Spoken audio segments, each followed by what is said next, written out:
Hi, Colleen here. I wanted to share with you some about our nonfiction books. We do have nonfiction books for kids of all ages, and I find that homeschoolers love them, parents and teachers, so they're great for all areas of that. This is for our littlest one, our young beginners, and what you're going to see is that it has a huge picture to text ratio. A lot of our nonfiction books have a great picture to text ratio. This one is going to have less text and bigger pictures because it's for our youngest reader.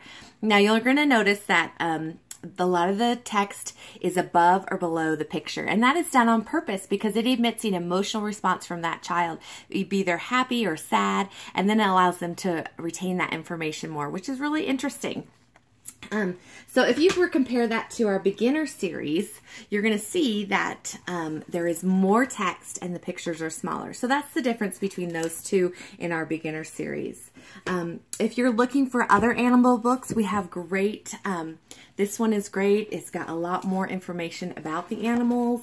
And then we have our pocket books, which is a little more, has a little more encyclopedia type with picture and some information. Picture and then some information. So those are fun. Speaking of encyclopedias, we have some great encyclopedias, and those are my favorite of our nonfiction books.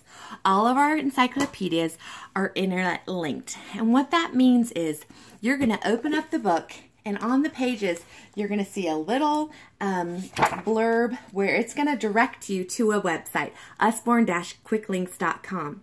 And when you type in the name of the book and the page number, it's going to give you more information about that particular topic. It's going to have virtual tours, video clips, games, and picture galleries. And so that is what internet linked means. Now, if you have a book that's internet referenced, in the front of the book, it's going to have that website. You're going to go to that, you're going to type in the book, and it's just going to have a list of those options, safe websites for you. It's not going to be by page. So that's the difference. What I love about our internet resources is that they are safe websites that have been approved by Usborne. And so you can safely tell your kids they can go to the website, they can get more information, they can have fun with that and do some games. So that's really important. Now, one neat thing about our science encyclopedia is it does have the QR codes. So you can take your phone, your iPad, or whatever, scan it, and it's going to pop up a video about that topic. So this one has both the internet links and the QR code. So I love that. Now you're going to notice this is our hardcover science encyclopedia. You can get it in a paperback reduced version.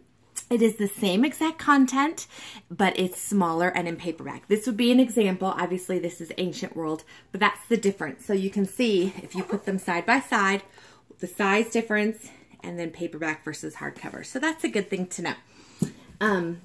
One thing I love is all our resources about human body. And I just want to remind you, when you do pick out some nonfiction books, to be aware of the age category that it's for, because we've got this beginner human body book, which is great. It's got a lot of information, but then we also have a more advanced one, and this is going to have some stuff about the reproductive system. So you do need to be aware of the age group when you're looking at books.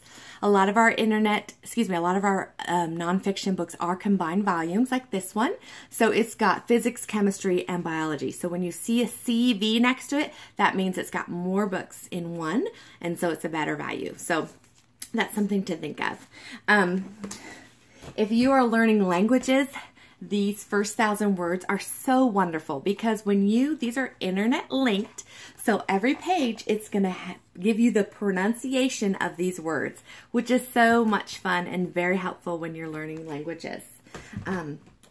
If you're wanting to get an overview of the timeline, I suggest our Timelines of the World History. It takes the certain time period and then what's going on in each continent during that time. So that's an excellent reference book. Speaking of reference books, we do have some great ones that I recommend. We have our Illustrated Grammar and Punctuation, and it talks about parts of speech and punctuation, and it has these fun little quizzes at the ends where you can test your knowledge. So those are really great to have on your bookshelf.